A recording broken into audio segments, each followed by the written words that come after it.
Welcome to Tea, Toast, and Theology. In the name of the Father, the Son, and the Holy Spirit.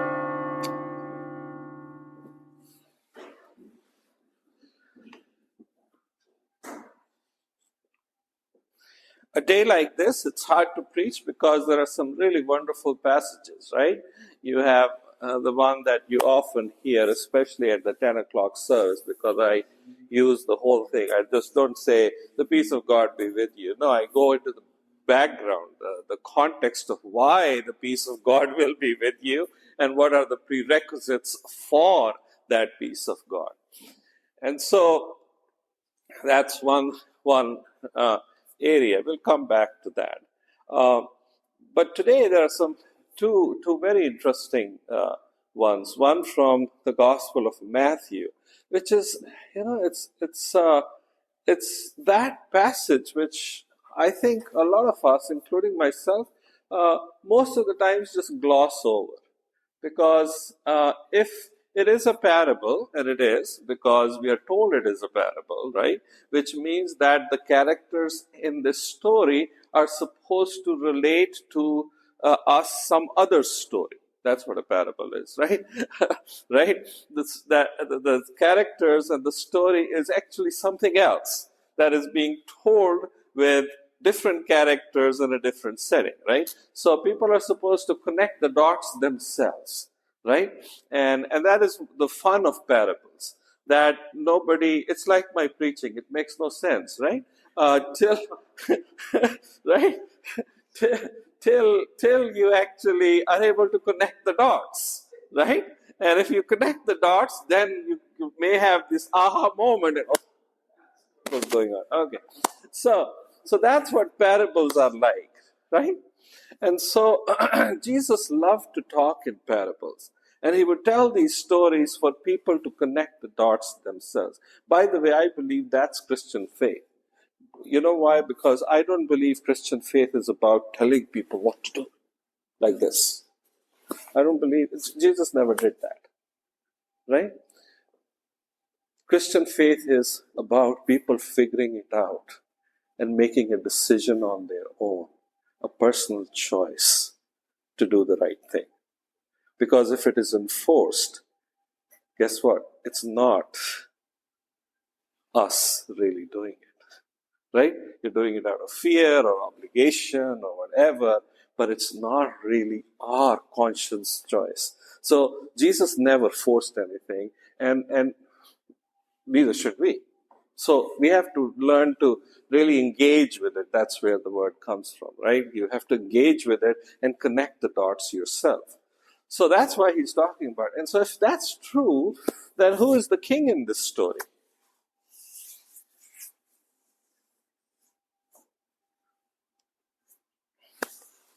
What do you think? Who's the king in this story? And it's a series of parables. We're told that, right? So the same guy who was the king, who the king represented, is in this story too, right? It's God, right? And God is enraged because God is calling people, but they're not showing up, right? They are doing one thing or another. They're just too busy. They're just too busy for church. They're too busy for being together as a community. They don't even want to be part of what Paul says, rejoice, something joyful. They don't even have time for that, right? Because a wedding is a joyful event, right? There's lots of food, there's singing, there's dancing. So he's not inviting them to a boring lecture, right? He's inviting them to a wedding banquet. And they say like, no, I have things to do, right? They don't even wish to be part of the joy.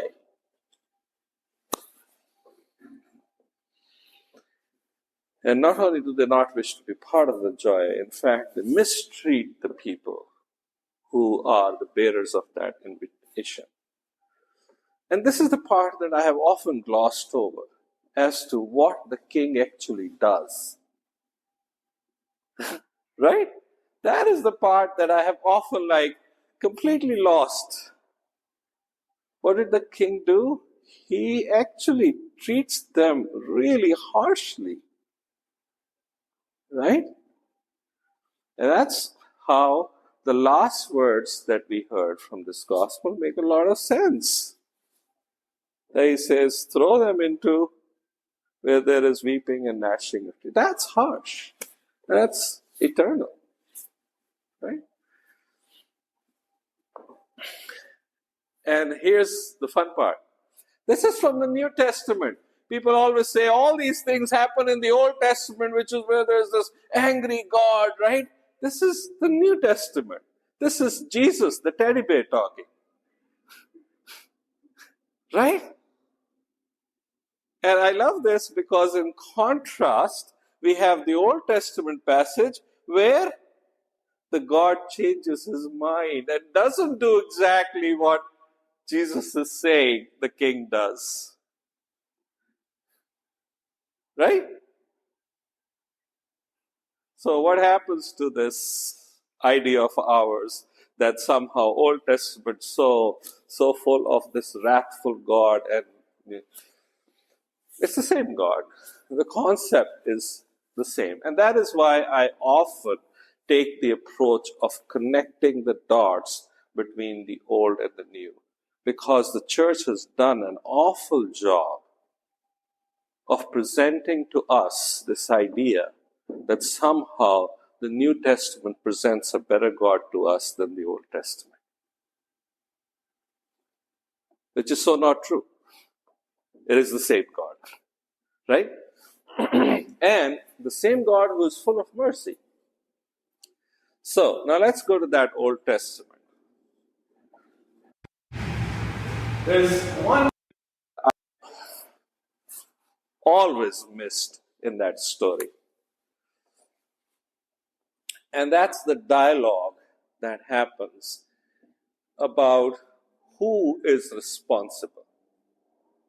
If you look at that story, it's very interesting. Again, it's that reader response theory, how we are shaped to listen to this story, right? It's very interesting how Moses is delayed up there, right?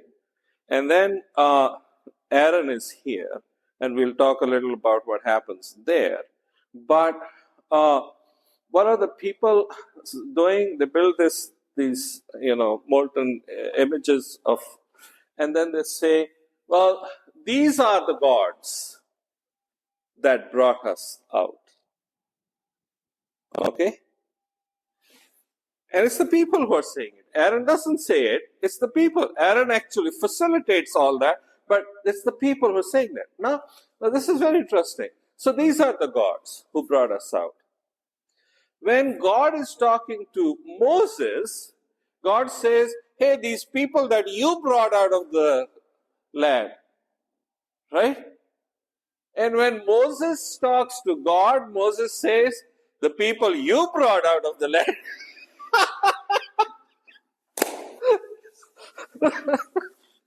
Isn't that interesting? Like, who brought you guys out? Right? Was it Moses, or was it all these molten images, or was it God? I believe the way it's laid out, that is the intention, one of the intentions of how that text flows. Because it is in the end that Moses says, the one you brought out. It is intentional. That thing that at least I always missed, and I think most people miss in that story, that shifting of a responsibility, who actually brought you guys out, right? It is quite intentional as to what is happening there. Now, let's go back a week. Remember how we talked about 10 commandments, and we think of it as 10 covenants, or the whole idea of a covenant. In that, how many were about God? 3, right? 3 were about God. The remaining were about how we form a community. And the very first one was, I am the Lord your God, and you shall have no other God before me. Right? And so when Moses presents that to them, their first thing is, hey, we don't want this God dude. Right? You deal with us. Right? Remember that from last week? Now, this week, Moses is delayed, and they actually act upon ejecting God from the equation. And here's the thing. When we eject God from the equation, who is God? God is truth. God is righteousness. God is good. God is just. Right? God is love. When we eject God from the equation, we eject all those things that help us make a good human community. We eject out from us truth. We eject out from us justice. We eject out from us joy and hope and all those things. Sometimes we call them the fruits of the Spirit. Okay, but whichever way you want to think of all these good things, right? We eject all of them. And when we lay a foundation for a relationship in which all those things are not there, then what have we actually ejected from that? We have ejected the vision and purpose of our creation by our loving God. That's what we have said no to. We have said no to the purpose and vision that our God has for us. Right? You see why it's so important to get rid of God? Right? And you know how we do it? You know how we get rid of God? Just like they did. We all get together and we say, we will use democracy. Whatever the people say will be it.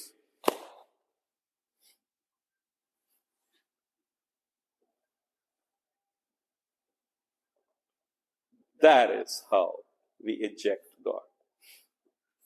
Whatever the people say, when we get together and whatever the people say is right, is going to be right. If the people say that it was these molten images that brought us out of Egypt, then that's what it is. Because people are saying that. That is the truth. Anyone who has read the story so far, would they say it was the truth? You see, getting rid of God is getting rid of truth. And getting rid of truth is getting rid of God.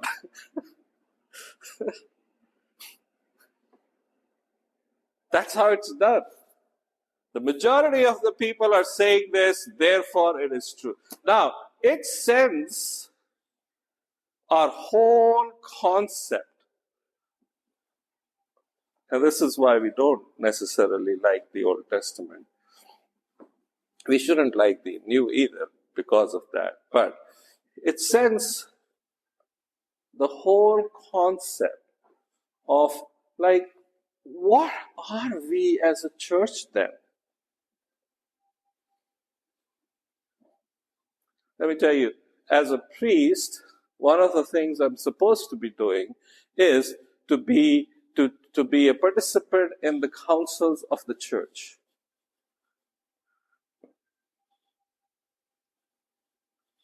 Right?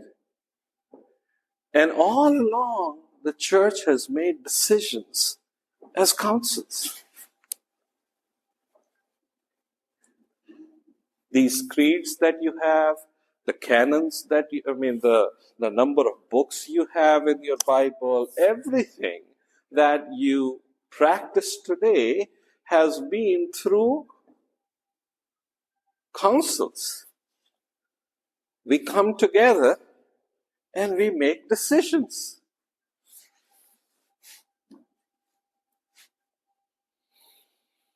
That does put a very big question mark, right? How do we know when our counsels are actually not ejecting God?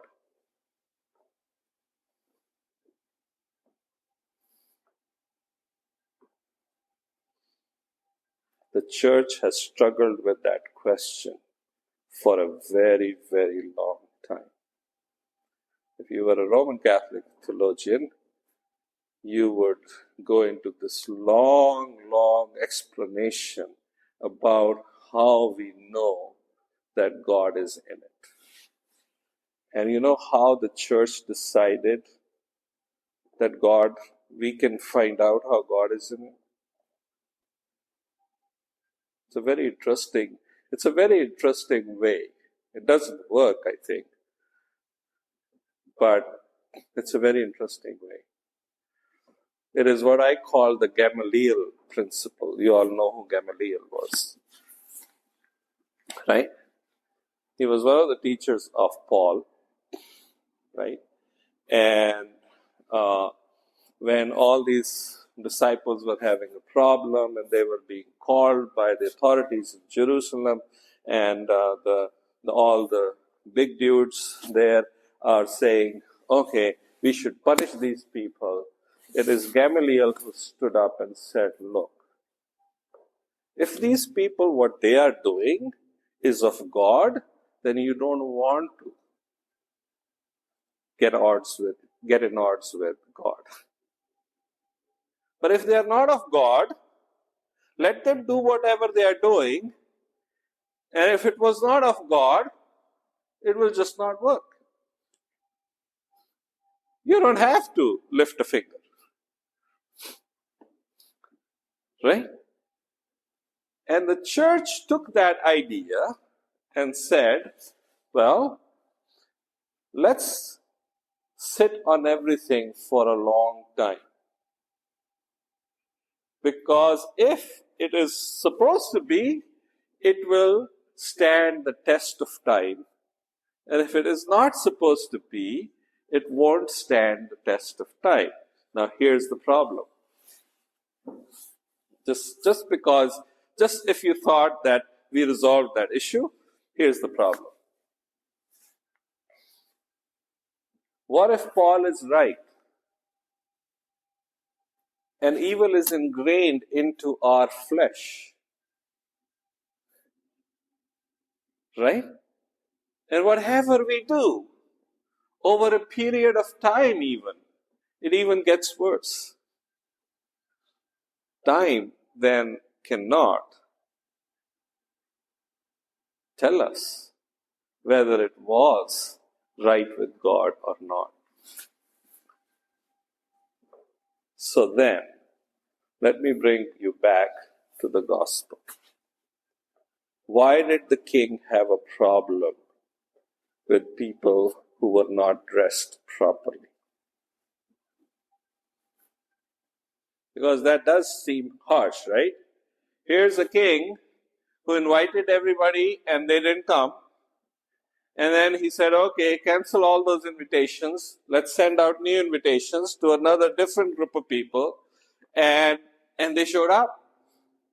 And when they showed up, king shows up at this wedding and says, oh, my friend, why are you not dressed up? Okay, out. So what is happening there? My friends, here's what I believe. The purpose of God, the vision of God, is very clearly stated throughout this thing that we call the Bible. We read story after story in which all of that gets, worked out in how people lived it. Right? So we see that vision of God. We see what the purpose is. The people who were rebelling against Moses knew exactly what the vision was. Because you need to know what you're rebelling against. And they knew what they were rebelling against. They knew what the vision was. Right? So God has given us the knowledge of what the requirement is to be a part of the wedding. When we show up there as if we don't care, right? That is a problem too. And that is why, my friends, if you look at the first verse of what we read from Philippians, Paul is saying to these people, stand firm, stand firm. Stand firm in that faith, stand firm in that vision. So I say to you too,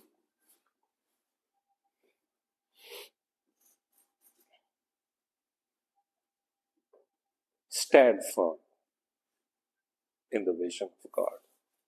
Stand firm in truth. Stand firm in justice. Stand firm in joy. Stand firm in God's love. Stand firm in God's vision for God's kingdom.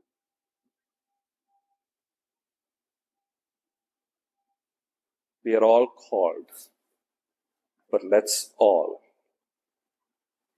live into our calling to be chosen.